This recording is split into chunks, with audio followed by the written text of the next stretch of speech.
Otish.com. Learn anywhere, anytime. सम्पूर्ण साथीहरूलाई नमस्कार। साथीहरू, आज हामीले चाहिँ नयाँ टपिक्स बारेमा छलफल गर्दैछौँ। आज हामीले छलफल गर्ने टपिक्स भनेको चाहिँ संघीयता हो, अर्थात् फेडरलिजम। के हो त संघीयता अर्थात् फेडरलिजम के हो? आज हामी यसका विविध विषयवस्तुको बारेमा छलफल गर्दैछौँ अर्थात् चर्चा गर्दैछौँ।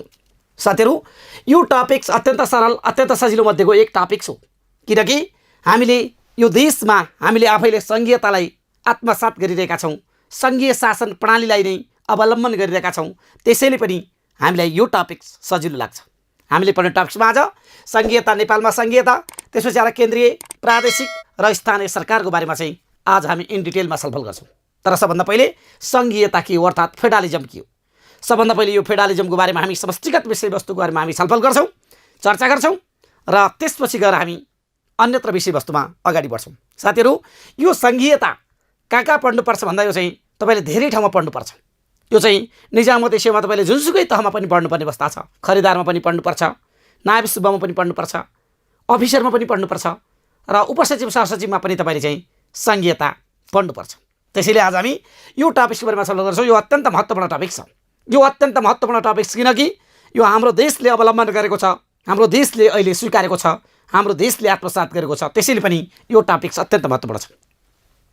साथीहरू, संघीयता भने के हो त भन्दा राज्यका चाहिँ विभिन्न किसिमका चाहिँ इकाइहरू, उपइकाइहरूमा विभाजन गर्ने तथा विभक्त गर्ने कार्य नै संघीयता हो।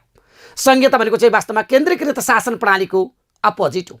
केन्द्रीकृत अर्थात् एकात्मक शासन प्रणालीको, केन्द्रीकृत भन्दा पनि एकात्मक शासन प्रणालीको चाहिँ अपोजिट नै के हो त भन्दा संघीयता हो। एकात्मक शासन प्रणालीमा चाहिँ एउटा मात्र शासन संयन्त्र हुन्छ, एउटा मात्रै सरकार हुन्छ भने संघीयतामा चाहिँ शासन संयन्त्र धेरै र प्लस सरकारका तह र सरकारका युनिट सङ्ख्याहरू धेरै हुन्छ। त्यसैले एकात्मक शासन प्रणालीको अपोजिट नै के हो त भन्दा सङ्घात्मक शासन प्रणाली हो अर्थात् संघीयता। त्यसैले संघीयता भनेको वास्तवमा के रहेछ भने जुन हाम्रो यो राज्यको शक्ति छ, राज्यको शक्तिलाई चाहिँ अर्थात् राज्यको शक्ति तथा राज्यको अधिकारलाई एउटै केन्द्रमा मात्र सीमित नराखिकन, एउटै केन्द्रमा मात्र निहित नराखिकन यसलाई चाहिँ विभिन्न खालका सङ्घहरूमा, विभिन्न खालका इकाइहरूमा, विभिन्न खालका प्रदेशहरूमा, विभिन्न खालका स्थानीय अर्थात् विभिन्न इकाइ उपइकाइमा विभाजन गर्ने तथा हिस्सेदारी गर्ने अर्थात् अधिकार तथा शक्तिको बाँडफाँड गर्ने कार्य नै के हो त भन्दा संघीयता हो। के भन्यो त भन्दा मैले भनेको चाहिँ संघीयता भनेको मैले के भने राज्यको शक्ति र अधिकारलाई केन्द्रमा मात्र सीमित नराखी केन्द्र, प्रदेश, स्थानीय वा सङ्घीय इकाइहरू बीच शक्तिको चाहिँ हिस्सेदारी, अधिकारको चाहिँ बाँडफाँड गरेको जुन शासन प्रणाली छ, त्यो शासन प्रणालीलाई नै हामी के भन्छौँ त संघीयता भन्छौँ। भनेको संघीयता भनेको शासन नै हो, शासन प्रणाली नै हो। तर कस्तो शासन प्रणाली त? एकात्मक शासन प्रणाली कि सङ्घात्मक शासन प्रणाली भन्दा सङ्घात्मक शासन प्रणाली नै के हो त भन्दा संघीयता हो।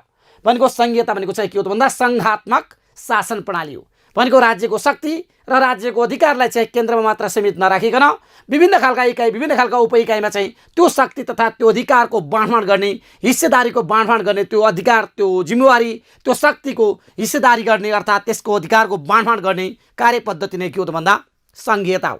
अर्थात् संघीयता भनेको चाहिँ पावर, रिसोर्स एन्ड अपर्च्युनिटीको राइटफुल सेयरिङ हो। के भन्नु त भन्दा हामीले संघीयता भनेको चाहिँ जुन पावर हुन्छ, राज्यको पावर, जुन रिसोर्सेस हुन्छ, विभिन्न खालका रिसोर्सेस, त्यसै गरी अपर्च्युनिटी हुन्छ, हो यो पावर, रिसोर्सेस र अपर्च्युनिटीको चाहिँ राइटफुल सेयरिङ नै के हो त भन्दा संघीयता हो। अर्थात् राज्यको शक्ति बन्डा गर्ने, राज्यको शक्तिलाई के गर्ने त बन्डा गर्ने अर्थात् भागबन्डा गर्ने, बन्डा भने थाहा छ नि, बन्डा गर्ने अर्थात् भागबन्डा गर्ने वा सङ्घ, प्रदेश र स्थानीय तहसम्म चाहिँ शक्तिको बाँडफाँड गर्ने, शक्ति तथा अधिकारको चाहिँ के गर्ने त भन्दा प्रभावकारी ढङ्गले, व्यवस्थित ढङ्गले विभाजन गर्ने कार्य पद्धति नै के हो त संघीयता हो।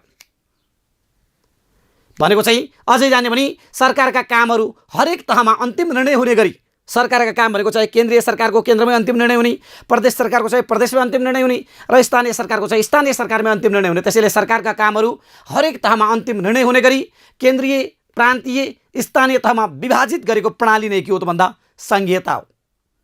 संघीयता दुईवटा तह वा दुईभन्दा बढी तह पनि हुन सक्छन्। कहिलेकाहीँ सङ्घ प्लस स्थानीय, कहिलेकाहीँ सङ्घ प्लस प्रदेश, कहिलेकाहीँ सङ्घ, प्रदेश र स्थानीय गरी दुई वा दुईभन्दा बढी सरकारका तह हुने गर्दछन्। तर एउटा मात्रै तह रहँदैन। एउटा मात्रै तह छ भने त्यो के हुन्छ? एकात्मक शासन प्रणाली हुन्छ, एकात्मक सरकार हुन्छ। भने जब सरकारका दुईटा वा दुईभन्दा बढी तह हुन्छन् भने त्यसैले हामी के भन्छौँ भन्दा सङ्घीयता भन्छौँ। अर्थात् एकात्मक राज्य प्रणालीको अपोजिट हो सङ्घीयता। एकात्मक राज्य प्रणालीको के हो त? अपोजिट नै के हो त? सङ्घीयता हो। यसमा चाहिँ सरकार बहुसरकारहरू हुने गर्छन्। एउटा मात्र सरकार हुँदैन, बहु सरकार हुन्छन्। जस्तो अहिले हाम्रो देशमा हेर्ने भने बहु सरकार भनेको हाम्रा कतिवटा सरकार? एउटा केन्द्रीय सरकार छ, 7वटा प्रदेश सरकार छन् र 753वटा चाहिँ हाम्रा के छन् भन्दा स्थानीय सरकार रहेका छन्। त्यसैले यो देशमा टोटल सरकारको सङ्ख्या अहिले 761वटा सरकार रहेका छन्। यही नै के हो त भन्दा सङ्घीयता हो। त्यसैले एकात्मक राज्य प्रणालीको अपोजिट नै के हो त भन्दा सङ्घीयता, जहाँ विभिन्न तहका सरकारको अधिकारको के हुन्छ त भन्दा बाँडफाँड संविधानमा नै स्पष्ट गरेको हुन्छ। भनेको यो भनेको चाहिँ अधिकार दिए जिम्मेवारी दिए भनेर मात्र हुँदैन। अधिकार तथा जिम्मेवारी तथा शक्तिको बाँडफाँड चाहिँ संविधानमा नै स्पष्ट गरी राज्यका चाहिँ सरकारहरूलाई चाहिँ विभिन्न इकाइ विभिन्न उपइकाइमा विभिन्न तहमा विभाजन गर्ने कार्यपद्धति नै के हो त? सङ्घीयता हो। भनेको राज्य शक्ति अर्थात् राज्यको अधिकारको चाहिँ बाँडफाँड संविधानमा नै स्पष्ट हुने गरी विभिन्न सरकारहरूमा चाहिँ विभक्त गर्ने गराउने कार्यपद्धति नै के हो त भन्दा सङ्घीयता, राइट। राजनीतिक रूपले केन्द्र प्रदेश र स्थानीय सरकार बीच अर्थात् विभिन्न तहका सरकारहरू बीच अधिकार र शक्तिको चाहिँ बाँडफाँड गर्ने शासन व्यवस्था तथा पद्धतिलाई नै हामी के भन्छौँ त भन्दा सङ्घीयता भन्छौँ। के भन्नु त? हामीले राजनीतिक रूपमा केन्द्र प्रदेश र स्थानीय तह अर्थात् सरकार बीच अर्थात् विभिन्न तहहरूका सरकार बीच अधिकार र शक्तिको चाहिँ संवैधानिक रूपमा चाहिँ बाँडफाँड गर्ने कार्यपद्धति भएको शासन व्यवस्था नै के हो त भन्दा सङ्घीयता हो। अर्थात् सङ्घीयता भनेको एक किसिमको शासन प्रणाली हो। सङ्घीयता भनेको शासन प्रणाली हो नि, त्यसैले सङ्घीयता भनेको एक किसिमको शासन प्रणाली हो जहाँ अधिकार र शक्ति केन्द्रमा मात्र निहित नरही समग्र राज्यका चाहिँ विभिन्न इकाइमा विभाजन गरेको हुन्छ। अर्थात् 2 वा 2 भन्दा बढी इकाइहरू 2 वा 2 भन्दा बढी तहहरूमा चाहिँ राज्यको शक्ति र राज्यको अधिकारको कानुनसम्मत ढङ्गले संविधानमा व्यवस्था गरेर नै बाँडफाँड गरेको हुन्छ। त्यही नै शासन व्यवस्थामा चाहिँ सङ्घीय शासन प्रणाली हो। राज्य कि त एकात्मक शासन प्रणाली हुन्छ भने कि त सङ्घात्मक शासन प्रणाली हुन्छ। राज्य के हुन्छ? कि चाहिँ एकात्मक शासन प्रणाली हुन्छ र के चाहिँ के हुन्छ भन्दा सङ्घात्मक शासन प्रणाली हुन्छ। हामीले सङ्घीयता लागू गर्नुभन्दा पहिले हाम्रो के थियो भने एकात्मक शासन प्रणाली थियो। त्यसैले राज्य चाहिँ कि त एकात्मक राज्य प्रणाली हुन्छ र कि चाहिँ के हुन्छ त भन्दा सङ्घात्मक राज्य प्रणालीमा रहित हुने गर्छ। भन्यो हामीले बुझौँ त? राज्य के चाहिँ के हुन्छ? कि एकात्मक शासन प्रणाली हुन्छ र के चाहिँ कि सङ्घात्मक प्रणाली हुन्छ। यसरी सङ्घात्मक प्रणालीमा राज्यको शक्ति, राज्यको स्रोत र राज्यको अधिकारलाई एउटै केन्द्रीय तहमा मात्र सीमित नराखी विभिन्न तहहरूमा राज्यको चाहिँ शक्ति तथा स्रोत तथा अधिकारको कुशलतम ढङ्गले वैज्ञानिक ढङ्गले व्यवस्थित ढङ्गले चाहिँ संवैधानिक व्यवस्था अनुरूप नै बाँडफाँड गरेको हुन्छ।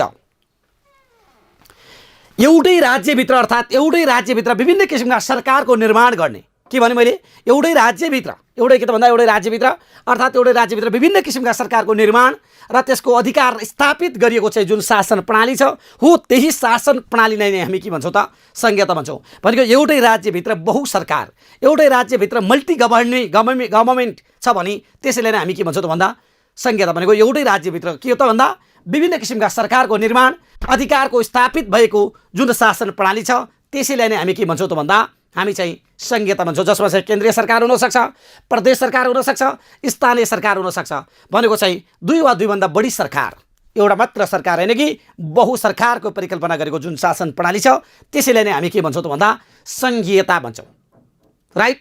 भनेको सङ्घीयतामा चाहिँ केन्द्रीय र स्थानीय सरकार मात्रै पनि रहन सक्छ र केन्द्रीय सरकार, प्रदेश सरकार र स्थानीय सरकार पनि रहन सक्छ। के भने मैले? सङ्घीयतामा चाहिँ केन्द्रीय सरकार र स्थानीय सरकार मात्रै पनि रहन सक्छ र केन्द्रीय सरकार, प्रदेश सरकार र स्थानीय सरकार पनि रहन सक्दछ। नेपालमा चाहिँ 3 तहका सरकार छन्। कुनै देशमा, कुनै सङ्घीयता लागू गर्ने देशमा 2टा मात्रै तह छन् भने नेपालमा चाहिँ 3वटा तह छन्। जुन सङ्घीयतामा चाहिँ एउटा केन्द्रीय सरकार, अर्को प्रदेश सरकार र अर्को स्थानीय सरकार गरी 3वटा तहको चाहिँ व्यवस्था गरेको छ। तर कुनै कुनै देशले सङ्घीयतामा चाहिँ 3वटा तह नगरिकन जम्मा 2टा तह मात्रै पनि गर्ने गर्दछ। साथीहरु, सङ्घीयता भनेको के रहेछ त? गाह्रो रहेछ। सङ्घीयता भनेको के भन्दा खै कुन्नी भन्नुपर्ने अवस्था छ भनेको कुन्नी भन्नुपर्ने अवस्था छैन रहेछ। सङ्घीयता भनेको भेरी सिम्पल रहेछ। सङ्घीयता भनेको भेरी सरल रहेछ। ताकि सङ्घीयतालाई मैले जानिएन, सङ्घीयतालाई मैले बुझिएन, सङ्घीयता मलाई कठिन भयो भन्ने कुरा अवस्था छ त? नो, भनेको सङ्घीयता भने त एकदम सजिलो एकदम इजी नै रहेछ। भनेको के रहेछ त भन्दा राज्यको जुन शक्तिहरू हुन्छ, राज्यका जुन पावर हुन्छ, राज्यको जुन अधिकार हुन्छ, त्यो राज्यका विभिन्न खालका इकाइ उपइकाइमा विभाजन गर्ने, अर्थात् राज्यलाई चाहिँ केन्द्रीय सरकार मात्र नराखिकन त्यसलाई सङ्घात्मक शासन प्रणालीमा लागू गर्ने, अर्थात् एकीकृत सरकार मात्र नराखिकन बहुसरकारको परिकल्पना गर्ने, अर्थात् राज्यको चाहिँ जुन स्रोतका कुरा, जुन रिसोर्सेसका कुरा, जुन अधिकारका कुरालाई चाहिँ राइटफुल तरिकाले सेयरिङ गर्ने कार्यपद्धति नै के रहेछ त सङ्घीयता रहेछ भनेर चाहिँ हामी सङ्घीयता भन्न सक्छौँ। होइन त सङ्घीयता भने के हो त भन्दा सङ्घीयतामा एउटा मात्र सरकार हुँदैन। एकात्मक शासन प्रणालीमा चाहिँ एउटा मात्रै सरकार हुन्छ, त्यहाँ प्रदेश सरकार स्थानीय सरकारको नाम रहँदैन। तर चाहिँ सङ्घात्मक शासन प्रणालीमा चाहिँ एउटा मात्र सरकार हुँदैन। के त्यहाँ सङ्घीय सरकार प्लस स्थानीय सरकार हुन्छ, क्या त्यहाँ सङ्घीय सरकार प्लस प्रदेश सरकार हुन्छ, कि त्यहाँ सङ्घीय प्रदेश र स्थानीय सरकार हुन्छ। त्यसैले चाहिँ बहु सरकारको स्थापना गर्ने, राज्यका चाहिँ सरकारहरूमा चाहिँ बाँडफाँड गर्ने, राज्यको एउटा सरकारलाई मात्र नराखेर बहु सरकार स्थापित गर्ने कार्यपद्धति तथा कार्य ढाँचा नै के रहेछ त सङ्घीयता। राइट। अझै जान्ने हो भने साथी अब यो हामीले सङ्घीयताको चाहिँ तपाईँले चाहिँ अलिकति यसका विकास जान्ने हो भने कहाँबाट भएको रहेछ, कसले सुरुवात गरेको रहेछ त सङ्घीयता। सङ्घीयताको चाहिँ हिस्टोरिकल ब्याकग्राउन्ड हेर्ने हो भने, सङ्घीयताको विकासक्रमलाई हेर्ने हो भने, सङ्घीयताको प्रादुर्भावलाई हेर्ने हो भने, सङ्घीयताको जन्मलाई हेर्ने हो भने अब त्यो हामी विकासक्रमतिर हामी जान्छौँ। यो चाहिँ अमेरिकाले सबभन्दा पहिले सङ्घीयता लागू गरेको, सबभन्दा पहिले लागू गर्ने देश भनेको अमेरिका हो। त्यसपछि आएर स्विजरल्यान्ड गर्दै विभिन्न देशले अवलम्बन गरेको। त हामी त धेरै पछि हामी त सङ्घीयतामा कान्छो मुलुक हो, सबैभन्दा कान्छो नै हो, हामी 28औँमा पर्छौँ। त्यसैले अब अहिले हामी सङ्घीयताको विकासक्रम, सङ्घीयता कहाँबाट सुरुवात भयो त, सङ्घीयता कसरी सुरुवात भयो त भन्ने कुरालाई चाहिँ हामी सामान्य यसको डेभलपमेन्ट अर्थात् यसको विकास, यसको हिस्टोरिकल ब्याकग्राउन्डलाई हेर्ने हो भने यो सङ्घीयता अर्थात् फेडरलिजम भन्ने शब्द चाहिँ ल्याटिन भाषाको फोइड अर्थात् यो के त भन्दा ल्याटिन भाषाको चाहिँ लुडस भन्ने शब्दबाट आएको खास है। भनेको यो फिडस भनेको छ त्यहाँ चाहिँ है, भनेको चाहिँ के त भन्दा फिडस भन्नाले चाहिँ सन्धि वा अलायन्स सम्झाउनुपर्छ भनेको छ। भनेको चाहिँ यो चाहिँ ल्याटिन भाषाको चाहिँ एउटा फिडस सन्धि भन्ने शब्दबाट आएको, जसको यो फिडसको चाहिँ यसको खास मिनिङ के हो भने सन्धि वा अलायन्स बुझ्नुपर्छ। अर्थात् त्यसपछि आएर चाहिँ त्यो सङ्घीयता भन्ने शब्दको त मिनिङ हामीलाई त्यति आवश्यक परेन, तर चाहिँ हामीलाई त्यसरी चाहिँ यो शब्दको चाहिँ उत्पत्ति सुरु भएको अवस्था छ। र नेपालीमा चाहिँ सङ्घीयता भन्ने शब्द चाहिँ संस्कृत भाषाको चाहिँ सङ्घ शब्दबाट बनेको देखिन्छ। नेपालीमा चाहिँ जुन हाम्रो नेपालीमा जुन सङ्घीयता भन्ने शब्द छ यो संस्कृतको सङ्घ शब्दबाट बनेको देखिन्छ, जसको अर्थ पनि के हो त भन्दा एकजुट हुनु वा गठबन्धन गर्नु भन्ने हुन्छ। सङ्घ भनेको एकजुट हुनु अर्थात् के त भन्दा गठबन्धन हुनु भन्ने बुझिन्छ। भनेको वास्तवमा चाहिँ सङ्घीयताको चाहिँ कुनै युनिभर्सल मान्यता छैन। सङ्घीयताको कुनै एउटा युनिभर्सल शब्द तथा यो खास यसको चाहिँ युनिभर्सल मान्ने एउटा परिभाषा छैन। विभिन्न देशले सङ्घीयताको प्रणालीलाई भनेको आफ्नो हिसाबले अर्थात् आफ्नो तरिकाले चाहिँ प्रयोग गरेका छन्। त्यसैले चाहिँ यो सङ्घीयताको हामी विकासक्रममा जाँदैछौँ। सङ्घीयताको विकासक्रमलाई वास्तवमा चाहिँ भन्ने हो भने साथी हो यो सङ्घीयताको चाहिँ वास्तविक सुरुवात गर्ने देश भनेको चाहिँ सबभन्दा पहिले कुन हो त भन्दा अमेरिकाले चाहिँ सबभन्दा पहिले सुरुवात गरेको छ 1787मा। 1787मा चाहिँ उसले संविधानमा नै स्पष्ट गरेर चाहिँ संविधानमा नै यो प्रणालीलाई के गरेको छ भन्दा उसले चाहिँ आत्मसात गरेको छ। कहिले त भन्दा 1787मा र त्यसपछि आएर 1848मा चाहिँ स्विजरल्यान्डले सुरु गरेको छ। 1848मा कहिले त भन्दा 1848मा स्विजरल्यान्डले सुरु गरेको छ र त्यसपछि 1853मा चाहिँ अर्जेन्टिनाले सुरुवात गरेको छ।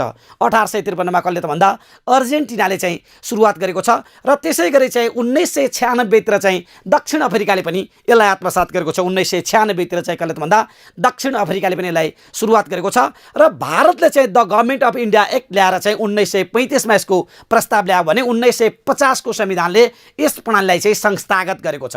के भन्नु त भन्दा हामीले चाहिँ भारतले चाहिँ the government of India act भन्ने चाहिँ यो 1935मै ल्याएको एउटा एक्ट हो र तर यसले चाहिँ लागू चाहिँ यसले चाहिँ 1950 को संविधानले चाहिँ यस प्रणालीलाई चाहिँ के गरेको छ भन्दा संस्थागत गरेको छ। र नेपालमा चाहिँ यो प्रणालीलाई लागू गर्नका लागि जनआन्दोलन दोस्रो जनआन्दोलन चाहिँ 62-63 को जनआन्दोलन आधार स्तम्भ हो र त्यसपछि नेपालको अन्तरिम संविधान 2063 आधार स्तम्भ हो भने नेपालको 72 संविधानको नेपालको संविधान 2072 ले चाहिँ यसलाई व्यावहारिक रूपमा लागू गरेको छ ताकि यसलाई चाहिँ अहिले हामीले आत्मसात गरेको छौँ। र हालसम्म विश्वमा चाहिँ यो संहितालाई लागू गर्ने देशको संख्या हेर्ने हो भने 28 अर्थात् 28 वटा देश पुगेको छ। वास्तवमा 28औं देश भनेको चाहिँ वास्तवमा के हो त भन्दा हामी नै हो। यसरी चाहिँ हामी यसको चाहिँ विकासक्रम अर्थात् यसको हिस्टोरिकल ब्याकग्राउन्डलाई जान्यो भने हामीले के भन्नु त भन्दा अमेरिकाले चाहिँ सुरुवात गरेको भन्यो हामीले कहिले त भन्दा